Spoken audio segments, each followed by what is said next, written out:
اس امت کے اولیاء، صوفیاء، علماء، راسخون فی العلم، یہ لوگ اٹھ کے گواہی دیں گے کہ ہاں اے اللہ، انبیاء کرام نے تبلیغ کی تھی اور تیری دعوت کو انہوں نے لوگوں تک پہنچایا تھا۔ تو اس وقت باقی ساری قومیں یہ بھی اعتراض کریں گی کہ اللہ یہ تو بعد میں آئے تھے، انہیں کیسے پتا چلا کہ ہمارے انبیاء نے تبلیغ کی ہے؟ تو رب فرمائے گا ہاں بھی بتاؤ تمہیں کیسے پتا چلا؟ اور امت بول کے کہے گی ہمیں مدینے والے محبوب نے بتایا ہے، ہمیں نبی کریم نے بتایا ہے، شہداء علی الناس۔ تو امت گواہی دے گی وَيَكُونَ الرَّسُولُ عَلَيْكُمْ شَهِيدًا، اور فرمایا پھر میرے رسول اپنی امت پر گواہی دیں گے، پھر نبی کریم علیہ السلام امت پر گواہی دیں گے، اور اس طرح اس امت کی گواہی اللہ تبارک و تعالی قبول فرما کے باقی سارے انبیاء کرام علیہ السلام کے تشریف لانے کو قبول فرمائے گا، اور اس گواہی کو منظور کر کے اب امتوں پر حد جاری کی جائے گی کہ تمہیں تبلیغ کی گئی تھی، پھر تم نے اس بات کو قبول کیوں نہ کیا۔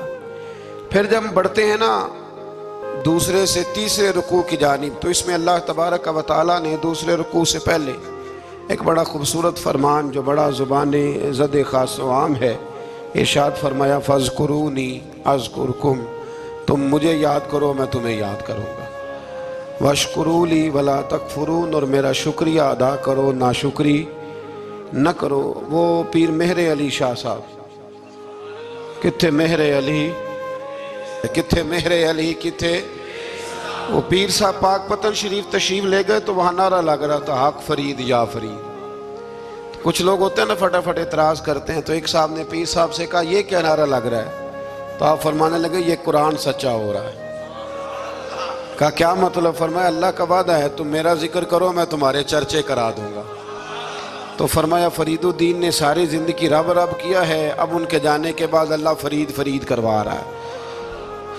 تو اس سے آگے جب ہم چلتے ہیں دوسرے سے تیسرے رکوع میں، تو بڑی معروف آیات یا ایھا الذین آمنوا استعینوا بالصبر والصلاۃ ان اللہ مع الصابرین، صبر کا حکم دیا گیا، اور جو صبر کرے اس کو اللہ نے اپنی معیت کی بشارت سنائی۔ پھر جو اس کے رستے میں قتل ہو جائیں انہیں مردہ کہنے سے منع کیا۔ پھر فرمایا تمہیں مشقت جھیلنی پڑے گی، تمہیں آزمایا جائے گا، تمہیں بھوک سے، پھلوں اور جانوں کی کمی سے، خوف سے آزمایا جائے گا، اور پھر جو صبر کرے گا فرمایا اسے اللہ تعالیٰ بشارت بھی عطا فرمائے گا، اور اس پر رب کریم اپنی رحمتوں کا نزول بھی فرمائے گا، اور فرمایا یہی وہ لوگ ہیں ہم المہتدون، جن کو صبر کرنا آتا ہے، جن میں حوصلہ ہے، جن میں تحمل مزاجی ہے۔ فرمایا یہی وہ لوگ ہیں جو اپنے رب کی طرف سے ہدایت پر ہیں۔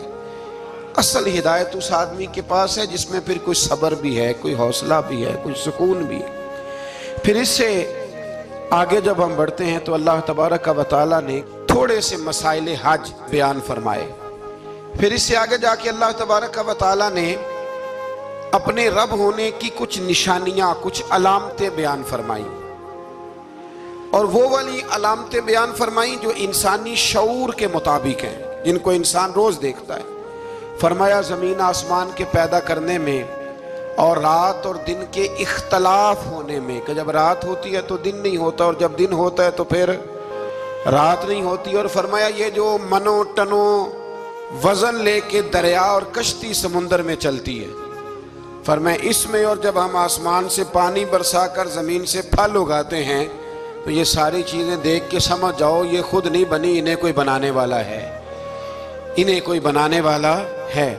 ان آیات کے اندر اللہ تبارک و تعالیٰ نے اپنے ہونے کی علامتیں بیان کی، اور پھر اسی مضمون میں آگے جل کے فرمایا کہ جب میرے بندے میری یہ نشانیاں دیکھتے ہیں تو والذین آمنوا اشد حبا للہ، پھر ایمان والے اپنے رب سے شدید محبت کرتے ہیں، پھر وہ اپنے رب سے شدید محبت کرتے ہیں۔ اور پھر اللہ تعالیٰ نے اسی رکوع میں آگے جا کے ارشاد فرمایا کہ بنایا سارا کچھ تمہارے لیے ہے، بنایا سارا کچھ، یہ چوتھے سے پانچواں رکوع آپ دیکھیں گے، فرمایا بنایا سارا کچھ تمہارے لیے ہے، پر تم نے وہ کھانا ہے جس کے کھانے کی تمہیں اجازت دی گئی ہے، حلالاً طیبہ، پاکیزہ چیز، سارا کچھ تمہارے لیے ہے، پر جس کی اجازت ملے تم نے وہی کچھ چیزوں کی یہاں کھانے کی ممانعت ہے لیکن جنت میں وہ چیزیں کھانے کی اجازت ہوگی۔ تو فرمایا تم حلال اور طیب چیز کھاؤ، شیطان تو تمہیں بے حیائی کا اور برائی کا حکم دیتا ہے، لیکن تم اس طرف آؤ جس چیز کا تمہارا رب تمہیں حکم ارشاد فرماتا ہے۔ پھر اللہ تبارک و تعالیٰ نے اسی پارے کے اندر انہی آیات مقدسہ کے اندر 4 سے 5ویں رکوع میں 4 ان چیزوں کا بیان فرمایا جو قطعی طور پر حرام ہے۔ 4 وہ چیزیں جو قطعاً حرام ہیں، ان میں سب سے پہلے ارشاد فرمایا کہ مردار، جو جانور ذبح نہ کیا جائے اور بغیر ذبح کے مر جائے وہ کھانا حرام ہے۔ پھر ارشاد فرمایا بہتا ہوا خون، یہ بھی حرام ہے۔ اب آپ کہیں گے وہ تو خون لگتا ہے روز لوگوں کو،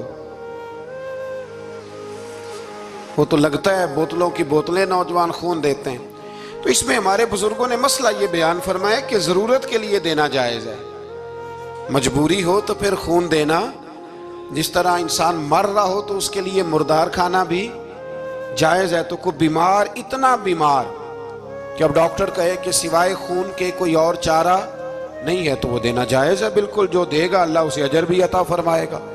تو اسی طرح تیسرے نمبر پر سور کا گوشت، یہ بھی قطعاً حرام ہے، کوئی ایسی صورت ہی نہیں کہ جو اس کو جائز کیا جا سکے۔ اور پھر اللہ تبارک و تعالیٰ نے اسی آیت میں اس کا بھی ذکر فرمایا جس پر لوگ عقیدے کے لحاظ سے بڑا دھوکہ دیتے ہیں۔ فرمایا وَمَا أُحِلَّ بِهِ لِغَيْرِ اللَّهِ، اور وہ جس پر وقت ذبح غیر اللہ کا نام لیا جائے، جس پر وقت ذبح، جس پر غیر اللہ کا نام لیا جائے وہ جانور بھی حلال ہے۔ اس آیہ مبارکہ کو سامنے رکھ کے بڑا الجھاؤ پیدا کیا جاتا ہے جس پر غیر کا نام آ گیا وہ حرام ہو گیا، لہذا کسی نے کہہ دیا کہ یہ بکرا غوث اعظم کے نام کا رکھا ہے تو یہ حرام ہے، اور کسی نے کہا کہ یہ میں نے 11ویں شریف کے لیے دمبا رکھا ہے قربانی حضور غوث اعظم کے سال ثواب کے لیے دوں گا تو یہ درست نہیں۔ تو بھئی یاد رکھو وقت ذبح، یہاں تمام مفسرین نے یہی لکھا ہے کہ وقت ذبح کسی اور کا نام لیا تو پھر وہ حرام۔ دیکھیں نا، کسی بندے نے اگر کہہ دیا کہ یہ دمبا زید کا ہے، 4-5 دمبے بکرے گھوم رہے تھے، کسی نے کہہ دیا زید کا ہے، یہ بکر کا ہے، یہ عمر کا ہے، یہ سعد کا ہے، اب کیا یہ لفظ کہنے سے وہ حرام ہو جائے گا؟ روز کہتے ہو کہ نہیں کہتے؟ وہ عجیب فلسفہ ہے نا لوگوں کا۔ اگر آپ نے کہہ دیا غوث پاک کے سال ثواب کے لیے ہے تو پھر وہ حرام ہو گیا جی۔ تو اگر یہ کہا جائے کہ میں نے بیٹے کے عقیقے کے لیے رکھا ہے، پھر بھائی اگر ولیمے کے لیے رکھا ہو تو وہ تو کہہ رہا ہے میں نے بیٹے کے لیے رکھا ہوا ہے، حالانکہ بکرا تو اللہ کے نام کا ہے۔ تو بلا وجہ لوگ اس میں ایسی چیزیں پیدا کرتے ہیں۔ تو اس کو سمجھ لیں، یہ قرآن مجید کی آیت نمبر 173 ہے جس میں اللہ تبارک و تعالیٰ نے بڑی وضاحت کے ساتھ ان چیزوں کا ذکر فرمایا جن کا کھانا بالکل ناجائز ہے۔ تو وہ 4 چیزیں آپ کی سمجھ میں آ گئی جی۔ سب سے پہلے مردار، پھر بہتا ہوا خون، پھر سور کا گوشت، اور چوتھے نمبر پہ وہ جانور جس پر وقت ذبح کرتے وقت کہا جاتا ہے نا بسم اللہ ہے۔ اب مرغا خریدنے جاؤ گے نا تو اس سے کہنا ذرا اونچا پڑے۔ میں نے ایک سے پوچھا، میں نے کہا تو تکبیر ہی نہیں پڑھتا؟ کہتا میں نے پکی پڑھ کے چھری پہ پھونک لی ہے۔ تو میں نے کہا یہ کون سا نیا دین نکلا ہے؟ کہتا چھری پہ پھونک لی ہے تو اب پکی ہو گئی چھری۔ تو میں نے کہا چھری کے ساتھ اگر کسی نے پیاز کاٹ لیا تو پھر تیری پھونک کا کیا بنے گا؟ تو وہ تو گئی نا جی۔ تو اس لیے یہ جانور جب حلال ہوگا جب کہا جائے گا بسم اللہ ہے، اللہ اکبر۔ پھر آگے 5ویں سے 6ٹھے رکوع میں جو پہلی آیت ہے نا، اس میں اللہ تعالیٰ نے ایک چیز کے بارے میں نصیحت فرمائی ہے۔ جب یہ قبلے کی تبدیلی کی بات ہوئی تو یہودی بھی اپنے قبلے پر اصرار کرنے لگے، عیسائی بھی اپنے قبلے پر اصرار کرنے لگے۔ وہ کہنے لگے مشرق کی جانب منہ کر کے نماز پڑھنی ہے، یہ کہنے لگے مغرب کی جانب منہ کر کے نماز پڑھنی ہے۔ تو اللہ کریم نے فرمایا یہ تو نیکی نہیں کہ منہ مشرق کی جانب کرو یا مغرب کی جانب کرو۔ تو یا اللہ نیکی کیا ہے؟ فرمایا نیکی وَلَٰكِنَّ الْبِرَّ مَنْ آمَنَ بِاللَّهِ وَالْيَوْمِ الْآخِرِ، فرمایا نیکی تو یہ ہے کہ اللہ اور آخرت پر ایمان لاؤ۔ نیکی ایمان کا نام ہے۔ پھر فرمایا فرشتوں پر، کتابوں پر، نبیوں پر ایمان لاؤ، اور اپنا مال خرچ کرو اللہ کی محبت میں، رشتہ داروں پر، یتیموں پر، مسکینوں پر، مسافروں پر، مانگنے والوں پر، غلام آزاد کرانے کے لیے۔ اور فرمایا نیکی تو یہ ہے کہ نماز قائم کرو، زکوٰۃ ادا کرو، اپنے وعدے پورے کرو جب تم وعدہ کر لیتے ہو، اور جب تمہیں کوئی مصیبت پہنچے اس پر صبر کرو۔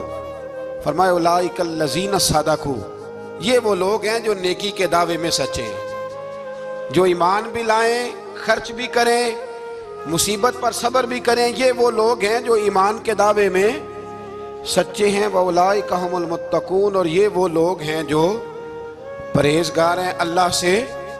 آگے یہ آیت جس میں اللہ نے قصاص کا حکم دیا ہے، بدلہ لینے کا، یہ حکم اسٹیٹ کے لیے ہے، حکمرانوں کے لیے۔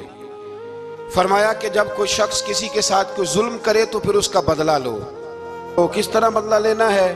فرمایا الحر بالحر والعبد بالعبد والانثى بالانثى، آزاد کے بدلے آزاد، غلام کے بدلے غلام، عورت کے بدلے عورت۔ ہاں اگر کوئی وارث معاف کر دے تو بات الگ ہے، ورنہ بدلہ لو۔ اور قرآن مجید نے یہاں ارشاد فرمایا کہ اگر تم بدلہ لو گے تو زندگی ملے گی، تمہیں زندگی ملے گی۔ اگر حکمران مجرموں کو سزا دیں گے تو باقی لوگوں کی زندگی محفوظ رہے گی، بچے گی۔ حکم دیا گیا یہاں کہ بدلہ لیا جائے۔ پھر جب ہم چھٹے سے 7ویں رکوع کی طرف چلتے ہیں تو اس میں اللہ نے روزے کا حکم دیا، رمضان کی فضیلت بیان کی، اور ارشاد فرمایا گیا کہ جو روزہ نہ رکھ سکے وہ فدیۃ طعام مسکین، جو تو مریض ہو، بیمار ہو، وہ تو اتنے روزے جو ہے وہ اگلے دنوں میں رکھ لے۔ اور آگے جا کے یہ بھی بتایا گیا کہ جو زیادہ ہی بیمار ہو پھر وہ ایک مسکین کا فدیہ دے دے، کھانا دے دے۔ پھر اسی آیہ کریمہ میں رب کریم نے فرمایا اگر تم مجھ سے دعا مانگو گے اسی رکوع میں تو فرمایا میں تمہاری دعاؤں کو بھی ضرور قبول کروں گا۔ پھر اسی میں بتایا گیا کہ رات کے وقت تمہیں کھانے کی بھی اجازت ہے اور عمل زوجیت کی بھی تمہیں اجازت دی جاتی ہے۔ اسی طریقے سے پھر آگے اللہ تبارک و تعالیٰ نے حج کے مہینوں کے بارے میں علامتیں ارشاد فرمائیں اور مسائل حج کچھ آگے جا کے بیان کیے۔ اور ایک اور غلط رسم لوگ رسمیں بنا لیتے ہیں نا، ایک اور رسم تھی کہ یہودی اور عیسائی جب حج کرتے تھے نا، احرام باندھ لیتے تھے، پھر دروازے سے گھر میں داخل نہیں ہوتے تھے، اوپر سے چھلانگ لگا کے کہ اب ہم پاک ہو گئے۔ تو دروازہ چونکہ گناہگار ہے، اس کے بیچ سے گناہگار آتے جاتے رہے ہیں، لہٰذا دروازے سے نہیں گزرتے تھے۔ تو اللہ کریم نے فرمایا یہ کوئی نیکی نہیں، یہ کوئی طریقہ نہیں کہ تم دروازوں سے نہ گزرو، وَلَٰكِنَّ الْبِرَّ مَنِ اتَّقَىٰ، دروازے کے اوپر سے چھلانگ لگانا نیکی نہیں، بلکہ نیکی تو یہ ہے کہ اللہ سے ڈرنا شروع کر دو۔ حج کے بعد پاک صاف ہو جاؤ، ڈرنا شروع کرو، یہ اصل میں نیکی ہے۔ تو پھر اللہ تبارک و تعالیٰ نے حج کے مسائل کافی تفصیل کے ساتھ، چونکہ وہ فقہی مسائل ہیں اور پوری اس کی جزیات ہیں، لہذا وہ ایک نشست میں کرنے کی بات نہیں، تو رب کریم نے وہاں مشعر حرام کا بھی ذکر فرمایا اور ان سب چیزوں کی طرف نشاندہی فرمائی جن پر توجہ کرنا امت مسلمہ کے لیے بڑا ہی ضروری ہے۔ پھر آگے 8ویں رکوع تک یہ باتیں مختلف انداز میں چلتی رہیں۔ پھر 9ویں سے 10ویں رکوع میں ایک بات رب کریم نے یہ ارشاد فرمائی کہ میں نے کافروں کی نظر میں نا، جب انہوں نے میری نافرمانی کی ہے، میرے کلمہ نہیں پڑھا، میرے محبوب کو نہیں مانا، قرآن مجید کو نہیں مانا، تو فرمایا میں نے دنیا کی زندگی ان کے سامنے مزین کر دی۔ یہ بڑی سمجھنے والی بات۔ فرمایا زُيِّنَ لِلَّذِينَ كَفَرُوا، وہ جنہوں نے کفر کیا تھا نا، ان کے لیے زینت دے دی کسے؟ حیات الدنیا، دنیا کی زندگی کو اللہ نے نا ان کے لیے حسین کر دی، انہیں بڑے اچھے لگتے ہیں، یہ میری جائیداد ہے، یہ میرا باغ ہے، او میری حویلی ہے، یہ سارے میرے جناب بنگلے۔ فرمایا یہ چیزیں ہم نے کافروں کی نظر میں پھر پیاری کر دی۔ سمجھیے گا بات، یہ کافر کا طریقہ ہے کہ وہ دنیا داری کا مال دیکھتا ہے تو اس کی آنکھیں کھل جاتی ہیں، بڑا راضی ہوتا ہے۔ مومن کا یہ طریقہ، مومن کس بات پہ راضی ہوتا ہے؟ اللہ تبارک و تعالیٰ کی رضا پہ مومن راضی ہوتا ہے۔ اس چیز کو اللہ کریم نے یہاں بیان فرمایا۔ پھر اس سے آگے جو حرمت والے مہینے ہیں ان مہینوں کا ذکر کیا گیا۔ پھر اللہ تبارک و تعالیٰ نے جوے اور شراب کو حرام قرار دیا۔ 219 نمبر آیت ہے، اسی رکوع میں اللہ تبارک و تعالیٰ نے اس کا بھی تذکرہ فرمایا۔ یہ تفصیل کے ساتھ تذکرے جاری رہے۔ پھر اسی طرح عورتوں کے جو حیض و نفاس کے مسائل ہیں ان کو بھی اللہ تبارک و تعالیٰ نے اسی پارے کے اندر بیان فرمایا. کچھ طلاق کے مسائل بھی اللہ کریم نے اسی پارے نام رکوع سے آگے جا کے ان ساری چیزوں کو اللہ کریم نے بیان فرمایا. اور پھر یہ بھی ارشاد فرمایا حیض و نفاس مسائل اور طلاق، ان ساری چیزوں کو بیان کرنے کے بعد فرمایا کہ ان کے مسائل گویا سیکھ لو، اس پر عمل کرو. اور فرمایا تلک حدود اللہ، یہ اللہ کی حدیں ہیں. فلا تعتدوہا، اللہ کی حدوں سے آگے نہ گزرنا. یہ وہ باؤنڈری ہے جو اللہ نے بنائی ہے، یہ حکم وہ ہیں جو رب نے دیے ہیں، تو ان سے آگے نہ جانا. تو بالتفصیل ان ساری چیزوں کا یہاں بیان فرمایا گیا. اور وہ مسائل جو بڑی تیزی سے لوگ الجھا دیتے ہیں ان کا بھی اللہ کریم نے یہاں ذکر فرمایا.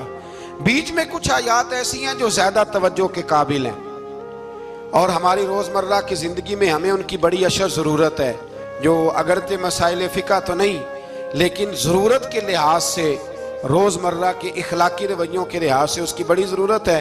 ان چند آیات کا بھی ہم نے انتخاب کیا، انشاءاللہ اس پر بھی کچھ بات کرتا ہوں. اس پارے کے آخر میں نا اللہ کریم نے ایک واقعہ بیان فرمایا ہے. اس میں اللہ تبارک و تعالیٰ نے نا بنی اسرائیل کا ایک واقعہ بڑی تفصیل کے ساتھ، اور وہ اس پارے کے اختتام پر عقیدے کے لحاظ سے، نظریے کے لحاظ سے، سمجھنے کے لحاظ سے بڑی اہم چیز ہے، اس پر ضرور غور فرمائیں. وہ یہ ہوا کہ بنی اسرائیل کے اندر ہمیشہ ایسے ہوتا تھا کہ اللہ تبارک و تعالیٰ ایک پیغمبر اور ایک بادشاہ، بنی اسرائیل کے اندر ہمیشہ نبی اور بادشاہ موجود رہتے تھے. ایک وقت ایسا آیا کہ بنی اسرائیل میں کوئی نبی نہیں تھے، اور بنی اسرائیل کا جو اپنا علاقہ تھا نا وہ ملک شام ہے. تو قوم میں عمال کا ایک قوم تھی اور بڑے سخت گیر لوگ تھے. انہوں نے بنی اسرائیل والوں کے ساتھ لڑائی کی، جہاد کیا اور انہیں ان کے علاقے سے نکال دیا. اور کچھ حضرت یوسف علیہ السلام کے زمانے میں ویسے بھی ایک بہت بڑی تعداد جا کے مصر میں آباد ہو گئی تھی. اب یہ ہوا کہ ان کے پاس کوئی بادشاہ نہیں ہے، یہ بار بار دعا کرتے ہیں، التجا کرتے ہیں. تو اللہ تعالیٰ نے ایک پیغمبر انہیں عطا کیے جن کے مختلف نام کتابوں میں ہیں. صدر الافاضل رحمۃ اللہ علیہ نے تفسیر خزائن العرفان کے اندر ان کا نام حضرت شمویل علیہ السلام لکھا ہے. حضرت شمویل علیہ السلام کو اللہ تعالیٰ نے نبوت عطا فرمائی، اور جب حضرت شمویل علیہ السلام اللہ کے نبی ہوئے، بنی اسرائیل والوں کو یقین آیا کہ اللہ نے الحمدللہ ہمیں ایک نبی کے جھنڈے تلے جمع کر دیا ہے. تو پھر انہوں نے کہا کہ آپ ہمارے سامنے ایک بادشاہ بھی مقرر کریں تاکہ ہم اس کی سرپرستی میں جہاد کریں. جب انہوں نے یہ بات کی تو اللہ تبارک و تعالیٰ نے حضرت شمویل علیہ السلام کے ذمے لگایا. تو ایک اس زمانے میں اللہ کے نیک بندے تھے جناب طالوت علیہ السلام ان کا نام تھا. تو حضرت شمویل علیہ السلام نے انہیں کہا کہ اللہ کریم نے نا تمہارا بادشاہ طالوت کو بنایا ہے. ان کا نام بھی قرآن مجید نے ذکر فرمایا ہے. تو بنی اسرائیل کے لوگ کہنے لگے یہ تو غریب آدمی ہے، وہ بکریاں چرایا کرتے تھے لیکن علم میں بڑے پختہ تھے، وجود میں بڑے طاقتور تھے.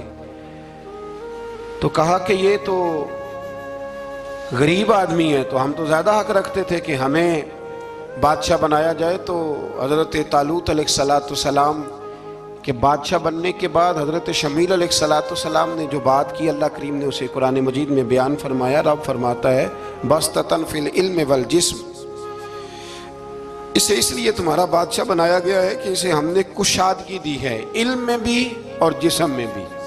بڑے ماشاءاللہ موٹے تازے تھے، وجود بڑا طاقتور تھا. کچھ موٹے تازے ہوتے ہیں پر طاقتور نہیں ہوتے، موٹے تازے بھی تھے اور طاقتور بھی تھے. فرمایا کہ وجود میں بھی طاقت ہے اور علم میں بھی اللہ نے انہیں وسعت عطا فرمائی. تو بنی اسرائیل والے کہنے لگے جی نہیں جی کوئی بندہ اور آ جائے، یہ ہمارا بہت بڑا مسئلہ ہے نا جی، ہر ایک کی مرضی کی نہ تو بات ہو سکتی ہے اور نہ ہر بندہ ہر ایک کی مرضی پر پورا. کہنے لگے نہیں جی کوئی اور ہونا چاہیے تھا، ہمیں کیسے پتہ چلے گا کہ اللہ نے مقرر کیا ہے. بڑی خاص بات ہے، اس کو سمجھیے گا. یہ سارا مضمون آپ کو ملے گا اسی پارے کے آخر میں، آپ پڑھیں گے نا جی تو یہ سارا مضمون آپ کو ملے گا. اور آپ اگر سرسری نظر سے بھی اس کا مطالعہ کریں گے نا، جا کے قرآن شریف کھول کے 15ویں سے 16ویں رکوع میں، آپ خوش ہوں گے کہ آپ کتنے اچھے نظریے اور عقیدے کے ماننے والے ہیں. تو جب کہا نا کہ طالوت کو ہمارا بادشاہ بنایا گیا تو دلیل کیا ہے؟ تو قرآن کہتا ہے کہ حضرت شمویل علیہ السلام نے فرمایا کہ تمہارا ایک تابوت تھا، ایک صندوق تھا تمہارے پاس، وہ صندوق تمہارا قوم عمالقہ اٹھا کے لے گئی تھی، ان کے بادشاہ ہونے کی دلیل یہ ہے کہ اللہ تمہارا وہ صندوق تمہیں واپس کر دے گا، وہ تمہارا صندوق تمہیں واپس کر دے گا۔ اس صندوق میں کیا ہے؟ وہ حضرت آدم جنت سے ساتھ لے کے آئے تھے، اس میں تھا کیا؟